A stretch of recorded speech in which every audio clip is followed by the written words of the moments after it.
Olá! O liberalismo é a ideologia mãe do capitalismo. Como tudo que vem de fora foi adaptada aqui no Brasil. Enquanto na Europa e nos Estados Unidos ela levou à abolição da escravatura, aqui foi usada por muitos anos para justificar a escravidão. Esse período passou. Depois da Segunda Guerra, foi questionada e amenizada para o estado do bem-estar social europeu. Mas na década de 1980 ressurgiu com força na forma de um neoliberalismo mais agressiva, que justifica o predomínio dos mercados financeiros e econômicos sobre os estados nacionais e o bem-estar da população. Seus representantes máximos são os economistas oriundos da Escola de Chicago, nos Estados Unidos, ou Chicago Boys, como são conhecidos. Floresceu na América Latina durante os períodos ditatoriais militares e voltou ao Brasil no fim do governo Dilma, sendo reforçada pelos governos Temer e Bolsonaro. Depois de 5 anos de crise, muitos economistas começam a se perguntar aonde está nos levando o neoliberalismo. Nesta agenda, eu converso com Eduardo Moreira, um dos mais ferrenhos questionadores do neoliberalismo, especialista em economia e finanças. Eduardo, bem-vindo ao Agenda Econômica. Olá, eu fico muito feliz de ter recebido esse convite e vai ser muito bacana a gente poder bater esse papo. Então, começando aí, eu deixei bem claro no começo que você não é um economista, como você faz questão de dizer, você é um engenheiro que fez um mestrado, uma especialização em economia e entrou direto no mercado financeiro, foi um grande operador do mercado financeiro, foi sócio, fundador do Banco Pactual e, de repente, você, que é o homem do neoliberalismo, do dinheiro acima de tudo, muda completamente sua trajetória e começa a questionar o neoliberalismo. Por que você questiona esse regime econômico que está hoje predominando em uma boa parte do mundo, não só no Brasil? Eu fui sócio lá do Pactual e fui fundador da Brasil Plural, empresa que eu passei 10 anos e saí há uns 3 anos atrás. Mas passei quase 20 anos no mercado financeiro e acreditando, repetindo muito esse mantra neoliberal, que é um mantra que ele, ainda mais para um engenheiro como eu, ele é muito sedutor.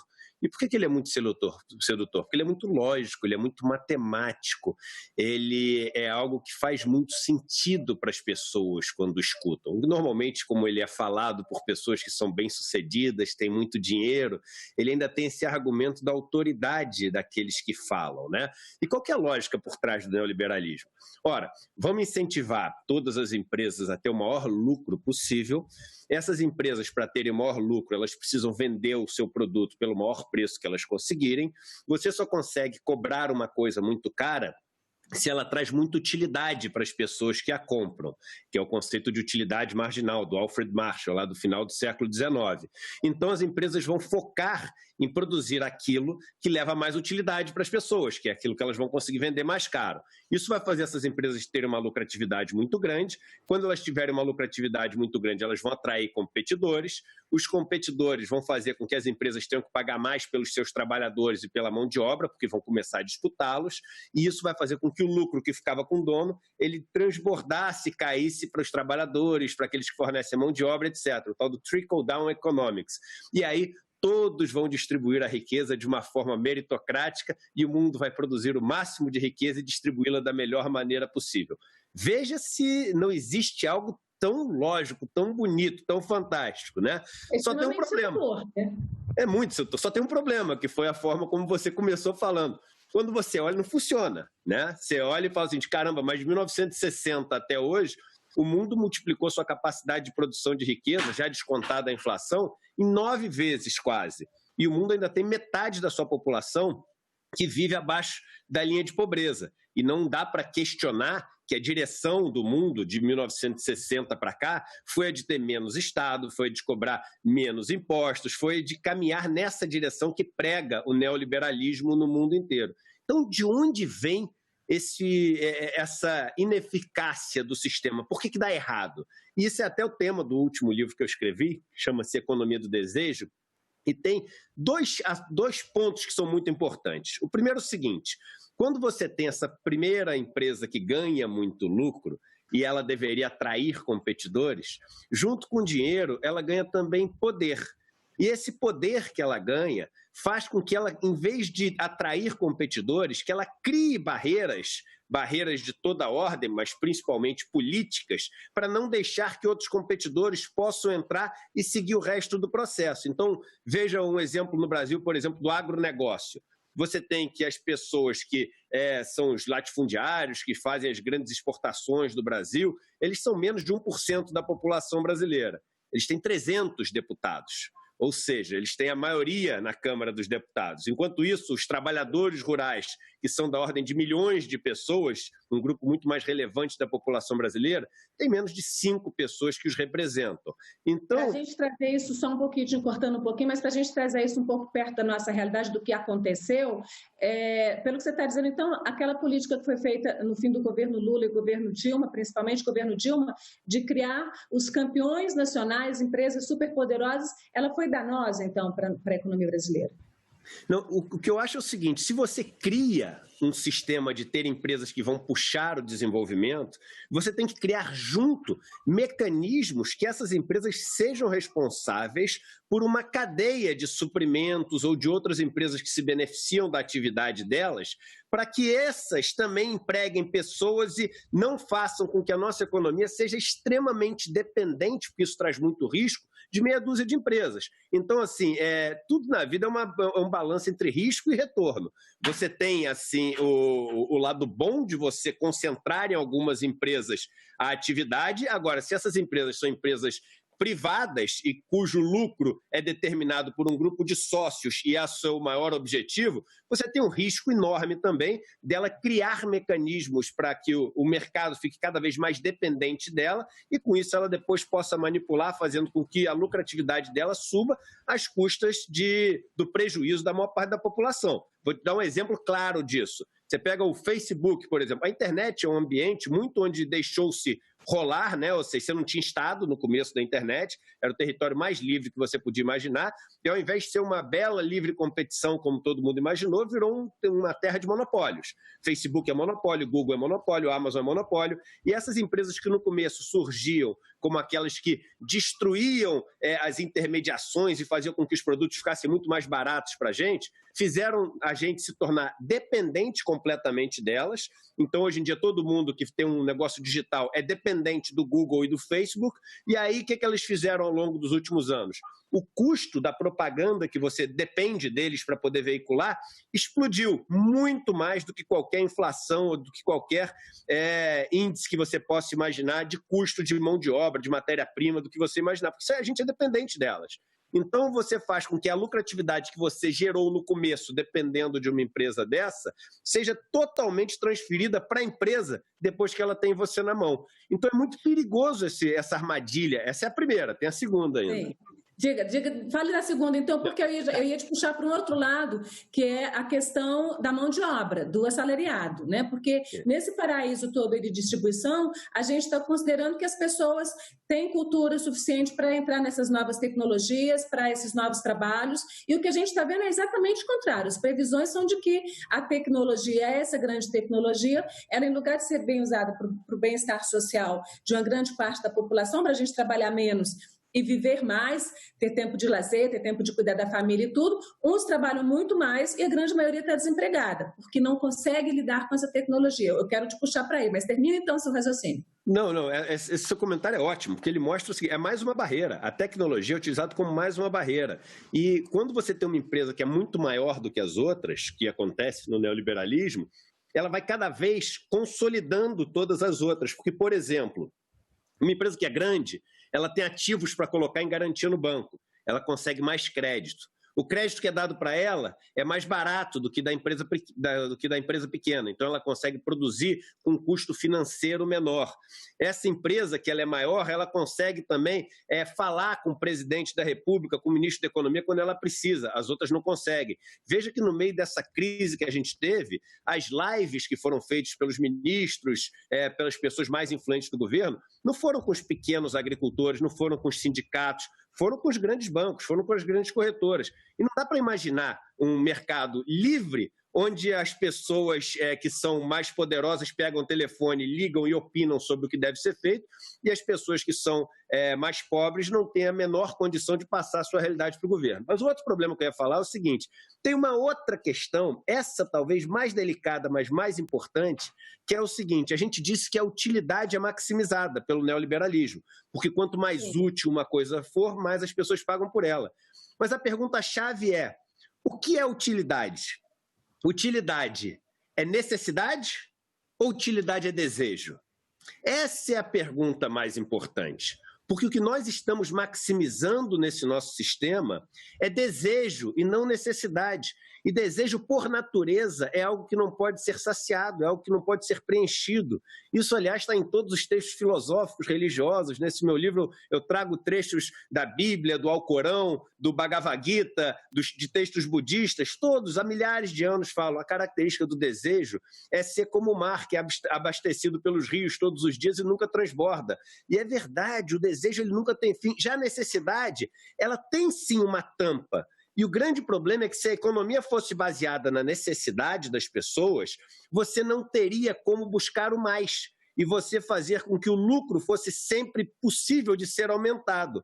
Quando você pega e cria um sistema que ele pode chegar numa tampa e a partir dessa tampa as pessoas simplesmente resta elas viver, ser solidárias, formarem grupos, isso não interessa mais aquele sistema que sempre precisa depender do ter mais, do ter mais, do ter mais. Então a gente vive hoje num mundo que chama desejo de utilidade e maximiza esse desejo. Então veja que se a gente pegar 1 litro d'água, ele custa R$1. 1 litro de cocaína custa $500 mil no varejo. O que traz mais utilidade para o ser humano? 1 litro de água ou um equivalente a 1 litro de cocaína? Eu acho que todos concordariam que é 1 litro de água. Somos feitos mais de 90% de água no nosso corpo. Só que a equação matemática, a gente está falando de uma coisa matemática, neoliberal, ela cria um conceito onde 1 quilo de cocaína traz 500 mil vezes mais utilidade para nós do que 1 litro d'água. Então, os esforços, os recursos, tudo isso é jogado para essas coisas que geram muito mais lucro do que aquelas que geram muito mais dignidade e necessidade atendida do ser humano. Você falou em determinado momento que essas grandes empresas, esses concentradores, eles falam diretamente com os presidentes. Até a década de 80, 90, o setor econômico ele tinha os seus representantes políticos no Congresso. Hoje eles estão literalmente lá. Os bancos tinham representantes no governo. Hoje eles estão lá. Os banqueiros são o presidente do Banco Central, são o ministro da Economia, eles são todos oriundos do mercado e quando saírem do governo voltarão ao mercado. Como é que fica essa questão? Porque essa instância política, teoricamente, pelo que a gente aprende em ciência política, é quem deveria mediar essa questão entre a economia real e a população. Onde é que está esse papel mediador e como é que a gente muda? Porque isso que você está falando é muito legal, mas ele é hoje utópico.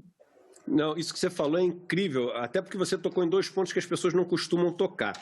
Primeiro é o seguinte, as pessoas são tiradas dessa iniciativa privada e agora colocadas diretamente, mas elas voltam para a iniciativa privada.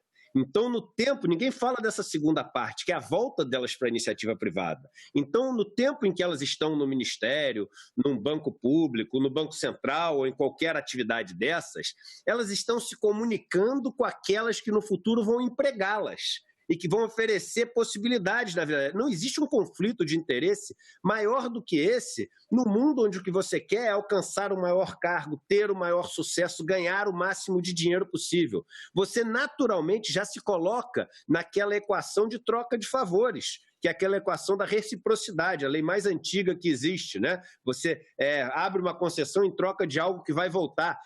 Aquela história do toma lá da cá, que as pessoas falam que é algo que é tão antigo quanto o homem. Mas tem um outro ponto que você falou, que é muito importante, que é o seguinte, não existe nesse governo representatividade. E quando você não tem representatividade, não é só uma questão de ser politicamente correto ou não correto. E aí um outro ponto muito bem lembrado por você também é o seguinte, a gente demonizou a profissão político.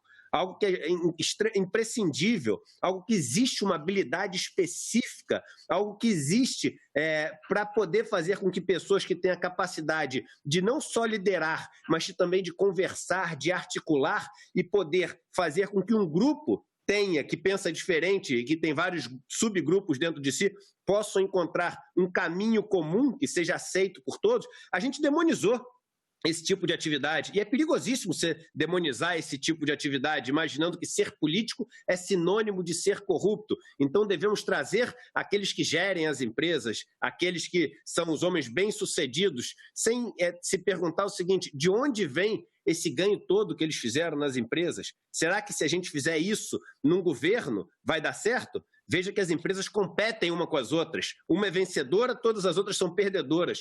Num governo, quem está no governo deve fazer com que todos sejam ganhadores. Um governo não é aquele que faz um ser ganhador para todos serem perdedores. É o representante do grupo, né? E aí, só terminando, a questão da representatividade. A gente tem um governo hoje em dia que é formado por homens brancos e ricos, quase sua totalidade, e tem que governar para um país que é formado, na sua maioria, por mulheres, negros e pobres. E aí, mesmo que você tenha pessoas super bem intencionadas dentro do governo, ela não vai saber a dor. Se você não tiver mulheres, só as mulheres sabem as dores das mulheres. Só os trabalhadores da periferia sabem as dores dos trabalhadores da periferia. Quando você vê essa questão do auxílio emergencial de R$600, por que deu tudo errado? Porque não tem ninguém no governo que entenda como é a vida de alguém que depende de R$200, R$300, R$500 para sobreviver no final do mês. E se você não entende como é a vida dele, mesmo que você queira ajudar, você não consegue, porque você não sabe os meios. Mas isso que você está colocando tudo, você tem aí um aspecto, a gente volta ao começo da apresentação do programa, que é o aspecto ideológico. Tudo tem ideologia, mas a gente tem aí hoje esse predomínio da ideologia neoliberal, que ela premia, ou pelo menos ela gosta que se faça prevalecer a meritocracia, e tem uma outra questão que começou na década de 1980, que é a tecnocracia, quer dizer, os técnicos é que devem governar. Como é que fica essa questão? A gente, para quem se lembra, a gente tinha aí os técnicos do Fundo Monetário Internacional, quando a gente tinha uma dívida do país imensa, a gente tem hoje os técnicos do Banco Mundial, a gente tem hoje os técnicos no governo. Como é que a gente casa essas duas coisas e como é que a gente organiza isso? Porque, como você falou, a gente vive num país de mulheres, a maior parte, né, mulheres, negros ou mestiços e a grandíssima maioria pobres. Como é que a gente leva essa meritocracia ou ela não funciona? Eu queria que você falasse um pouco disso. Veja que você falou duas coisas e a gente repete assim como se fossem verdades mesmo, ou seja, essas pessoas, elas defendem a meritocracia e elas são a favor dos tecnocratas. Será que defendem a meritocracia? Aí eu pergunto, me mostre uma atitude dessas pessoas que é uma atitude meritocrática. Não tem. Você sabe onde eu vi pela primeira vez um conceito de meritocracia? Quando eu saí dos bancos, eu fui morar em comunidades muito pobres, né? E eu faço isso ao longo do ano. Morei em mais de 20 comunidades, mas muito pobres, miseráveis. E numa das comunidades que eu fui do MST, que hoje é um assentamento super bem sucedido, onde tem uma cooperativa de muito sucesso, eu vi pela primeira vez meritocracia. Todo mundo chegou lá, eles dividiram a terra, deram 3 alqueires de terra para cada um, e falaram o seguinte: olha, cada um tem 3 alqueires de terra, a gente vai comprar as coisas juntos para comprar mais barato, quando for vender, vai vender junto para vender mais barato, e todo mundo que estiver passando por um momento de muita dificuldade, os outros vão ajudar juntos para que você saia da pior. Mas cada um vai ter sua produção e cada um vai chegar num lugar diferente. Isso é meritocracia pura. Eu nunca tinha visto na minha vida, porque o que a gente chama de meritocracia é esse mundo, onde um tem o telefone e o número do WhatsApp para discar e o outro não tem, onde um se forma visitando o Museum of Natural History lá em Nova York e o outro se forma não podendo ir no Museu do Rio de Janeiro porque pegou fogo e ninguém fez nada, onde um mora numa cobertura e tem toda a condição de estar bem alimentado e nutrido e o outro mora numa condição que o cara passa por um monte de doença. Então, não existe nenhum tipo de meritocracia. E eles sabem que não existem, mas eles têm que, sendo pessoas medíocres, ou seja, médias que não têm nada de diferente das outras, e sendo aquelas que têm a maior acumulação de dinheiro no mundo, elas têm que justificar. Por que elas estão ali? Que é a pergunta que todo mundo tem o direito de fazer. Por que vocês estão aí? E aí, a maneira deles justificarem é dizendo o seguinte: olha, Nós estamos aqui por mérito, e é por isso que nós defendemos a meritocracia. Então, esse é um grande mito que é repetido pelas pessoas. Diga. Vamos tentar chegar a para onde ir, né? Que de certa forma é um pouco o tema do programa. Como é que você acha que a gente pode ir a algum lugar, né? A gente está vivendo agora, né, vive esse ano inteiro de pandemia, porque isso vai ser um ano um pouco mais, no mundo inteiro. A gente tem uma economia brasileira em debacle, que já está ruim e tende a piorar, porque também é assim, tem sido assim no mundo inteiro. Para que lado a gente pode mudar? Qual é a sua proposta de mudança? O que você acha que deve ser feito como governo, como nação, né, como Estado, para que a gente saia um pouco desse caminho de ruína que a gente está entrando? Vamos lá, a gente vai viver dias muito difíceis no Brasil, porque a gente já tem uma quantidade de riqueza que, ao ser distribuída no Brasil, faz com que boa parte da população viva em estado de fome, muitas pessoas vivem em estado de fome ainda, e na miséria e na pobreza. Veja que a gente vai produzir menos riqueza daqui para frente. Então, se a distribuição dessa riqueza continuar sendo igual, isso é matemático. As pessoas vão ter que distribuir um bolo menor. Se ele for distribuído da mesma maneira e hoje já gera muita pobreza e miséria, ele vai gerar mais pobreza e mais miséria. Como é que a gente consegue sair dessa situação? Só tem uma maneira matemática, que é distribuir melhor essa riqueza que está sendo gerada. Então, isso passa por uma reforma tributária. E por que é importante a reforma tributária ser feita? Porque da forma como o Brasil é estruturado, a gente se torna uma nação muito pouco produtiva, onde a economia é muito pouco dinâmica. Porque veja que se você dá 100 mil reais na mão de uma das pessoas mais ricas do Brasil, esses 100 mil reais não fazem diferença nenhuma, eles não voltam para a economia, eles viram uma poupança que fica parada como estoque. Ah, mas por que é importante? Por que ele quer isso? Porque isso é um instrumento de poder. Quanto mais dinheiro essas pessoas têm, mais poder ela tem para manterem o seu status. Ao passo de que se você pega esses 100 mil reais e faz com que ele chegue para 100 pessoas diferentes, como R$1.000, você não precisa dar o dinheiro, não. Você pode contratar essas pessoas para oferecerem serviços, para poderem trabalhar, enfim, existem 1000 maneiras de fazer o dinheiro chegar nas pessoas mais pobres. Quando você faz isso, esses 100 mil reais vão ser gastos imediatamente, porque tudo que o pobre ganha, ele gasta. Quando ele gasta, ele ativa a economia e esse dinheiro volta em impostos para o governo poder fazer isso novamente. É por isso que o multiplicador do dinheiro que chega na mão do rico, ele é abaixo de 1. O que quer dizer isso? Quer dizer que a economia decresce toda vez que R$1 chega na mão de um rico. Toda vez que esse R$1 chega na mão de uma pessoa mais pobre, você tem um multiplicador da ordem de 1,2, 1,4, 1,7, ou seja, ele entra na economia e só é o começo ali, depois ele vai subindo na escala, porque o cara comprou uma carne, o cara do açougue tem que ligar para o frigorífico, o cara que é o motorista do caminhão traz a carne de volta, o motorista do caminhão vai dar entrada na casa dele porque está empregado. Então a economia gira por conta daquele dinheiro que entrou. A comparação que eu faço é de uma planta. Se regar a planta nas folhas, boa parte da água não cai na raiz e a planta morre desnutrida. Se você rega na raiz, ela absorve toda aquela água, fica saudável e um pedaço da água chega até na folha. Ou seja, esse dinheiro que começa no pobre, ele chega no dono das empresas e aumenta até a lucratividade das grandes empresas. Que reforma tributária é essa, então, que você está falando? E qual seria um outro mecanismo, né, para a gente melhorar a economia brasileira? Então, a reforma tributária que eu estou falando é uma semelhante, para a gente simplificar, poderia entrar em detalhes no outro programa, mas ela é semelhante à reforma tributária solidária, que é uma reforma que já existe, que tem o apoio de todos os partidos da oposição, de todos os governadores do Nordeste. A segunda coisa que a gente deveria fazer é o seguinte: a gente precisa no Brasil ter um processo de distribuição do capital muito mais bem feito do que a gente tem agora, porque veja que a gente é um dos países que mais tem terra agriculturável, a gente tem água potável, a gente tem a maior floresta do mundo, a gente tem incidência de sol, incidência de vento, várias matrizes energéticas. Então, assim, a gente tem uma possibilidade de riqueza em potencial para ser tornada real e distribuída enorme. Mas a gente não pode fazer isso porque a chave de destrancar essa riqueza está na mão de meia dúzia de pessoas.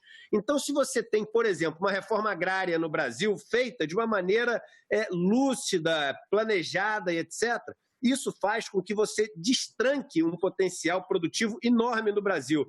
Mas mais importante do que isso é a gente ter a credibilidade de que existe um projeto de país. Porque veja que se um governo, isso talvez seja a coisa mais importante que mais falta a esse governo, Se um governo chega e fala o seguinte, olha, eu vou gastar 50 bilhões de reais para ativar a economia, isso tem um impacto que vão ter os 50 bilhões. Mas se o governo é um governo crível, que as pessoas acreditam no que ele fala o seguinte, olha, eu vou gastar 50 bilhões de reais construindo esses portos, essas escolas, esses hospitais, imediatamente as pessoas que produzem cimento, vergalhões, computadores, etc., que vão ser utilizados nessas obras, eles falam o seguinte, opa, eu vou ampliar a minha empresa, eu vou contratar mais gente, eu não vou mandar embora quem eu ia mandar embora. Essas pessoas que são contratadas e não são mandadas embora, essas pessoas dão a primeira entrada no carro que eles vão comprar. Com isso, a fábrica de carro não manda embora as outras pessoas. Então, a credibilidade do governo faz com que o Estado seja só um indutor do crescimento. O crescimento não vem todo do Estado,